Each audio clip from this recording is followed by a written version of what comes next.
All right, so now that we talked about a lot of streaming things, we have Arena Breakout. Now, Arena Breakout is a game that has been going crazy. It is originally a mobile game available on your mobile phone that came to PC. Now, typically, mobile ports to PC are really bad. I mean, the controls are really bad. The UI is really bad. I mean, you can tell that it's for mobile, not for PC. But Arena Breakout did it differently. They majorly focused on being able to focus and get their game for PC. And to be fair, it is pretty wild. I've been watching a lot of Arena Breakout lately. I don't have access to it. I wish I did, but I've been watching a lot of Arena Breakout lately from a lot of different perspectives, looking at the game mechanics, looking at a lot of different things and elements of it. There are a lot of things copied from Escape from Tarkov, pretty much exactly some of them. And well, that's okay. It's not terrible because they do have some of their own features that are not in Escape from Tarkov, which are simple quality of life improvements that Tarkov just doesn't have, and players are absolutely eating it up.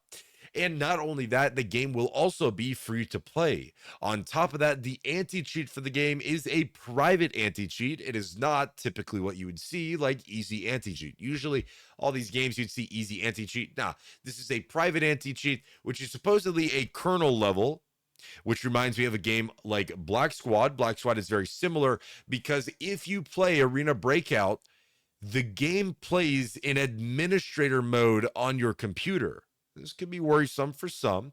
The game is owned by, well, Tencent. So, it could be worrisome for some because it is like a kernel level anti-cheat type thing. Pretty wild.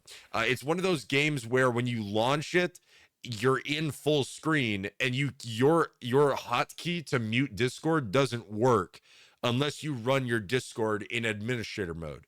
Extremely annoying, makes me want to punch my monitor, but it's whatever. Okay, it's whatever. But regardless, Arena Breakout has been doing really well, but it's been doing so well to the point that they started to do something like this. Stray tweeted out saying Arena Breakout devs aren't necessarily being scummy. They hit up a bunch of streamers to pay them to play the game as a hashtag ad. So supposedly Arena Breakout reached out to a bunch of really big streamers and they said, hey, listen, we will pay you to play the game as an ad, right? Sponsor them to play the game.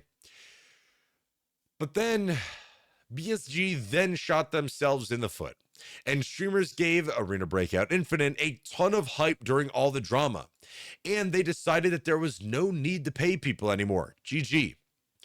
So essentially what people are saying here is that the developers, now the way that they did it is a little bit, is pretty bad, the way that they did it. Arena Breakout Infinite was originally going to sponsor creators to play the game as a hashtag ad. However, then the game started blowing up in popularity, largely due to Escape from Tarkov causing a lot of issues. And Escape from Tarkov, I didn't bookmark it, I don't think, but Escape from Tarkov keeps shooting themselves in the foot. I saw a tweet yesterday from a Nikita dev that tweeted out some like, they were like, if you want to play a copy game, go right ahead, right? Like go ahead. We're gonna do our own thing. And then at the final tweet, because this was like a thread, the final tweet, he said, "We are unheard," which is a reference to the $250 unheard edition of the game that literally caused all of this drama. They're literally doubling down by putting that tweet at the end of it, and it's really bad. The community is hating it, but it gave a lot of influence towards Arena Breakout Infinite, and they decided, well, and it makes sense, to start ghosting. Well, the ghosting doesn't make sense, but they started ghosting the streamers that were supposed to get sponsored to play the game when it came out in closed beta. because they knew that they didn't have to give them money to play. They were going to play it anyways. And it worked out fantastic, honestly, in their opinion, in their own way, because Arena Breakout Infinite is pushing the top of the charts. The game is currently, right now, in the top 6 of viewership on Twitch at the moment. It is absolutely farming, but some people have found some other issues with it.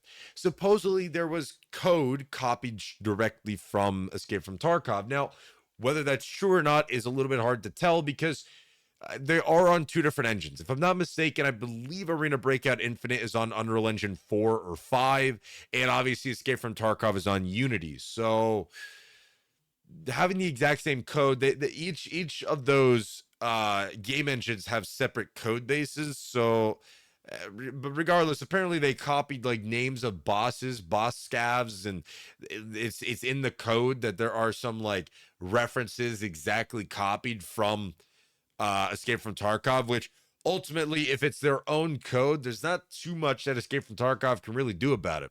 And if they could, they probably would have already started a lawsuit. And so I don't think they have enough evidence or anything like that to be able to make a proper lawsuit thing here. All they can do is literally say, I mean, listen, man, just don't play the game. But regardless, the feedback from Arena Breakout Infinite has been immense. It has been incredibly, incredibly good. They have been absolutely loving the game. They are they're just loving 90% of the game. They're eating it up, playing hours and hours and hours of it. So people are loving the game. And from what I've seen of it, they've done fantastic with the release of this game, or the closed beta of the game. It is insane. Major props to them. It's not half cooked. It's not a full-on undone mobile port. It is, they fully put effort into the PC version of it. Very well done. Very well done. So I'm curious to see how this is going to compete with Escape from Tarkov in the long run here. And I think it's got some very big potential to hold a lot of players, because not only is it extremely similar to Escape from Tarkov, it is on Steam and it will be free to play, which causes a couple concerns. People have been concerned about anti-cheat and cheaters in the game because of it being free to play. We're going to see how bad it gets. It could be really bad, but it could be not too bad. So we'll see. We'll see. Yeah. Okay. Enough kissing. What? Hello, Yuppy. Hope you're good. Yo, what up, Storm Dragons? Welcome back, dude. Nikita needs a new Benz. Go buy the unheard of edition. True. The only thing I don't like about it is the anti-cheat, but that's why we have 2 rigs. 2 rigs, yeah. We'll see how this game goes in the long run here, but some people are just like, it's a mobile dev owned by Tencent, this and that. It's we'll see. The issue is pay to win. We haven't seen. Ultimately, mobile games are really bad for pay to win stuff. They just want to earn money. That's all they care about. They don't really care about the game. They just give me money. So we're going to see when they introduce monetization methods, we are going to see just how badly they make this pay to win. Supposedly, it's supposed to be only cosmetics, like weapon skins and stuff, but we're going to see how bad it gets in the future here. I have a feeling that I have a feeling they're mobile devs. They're going to do some updates that's going to really destroy the game, I think, in my opinion, or at least cause a massive outrage. Will they undo it? I don't know. But they're going to do some updates that's going to cause a massive outrage, I believe, in my opinion. So, yeah.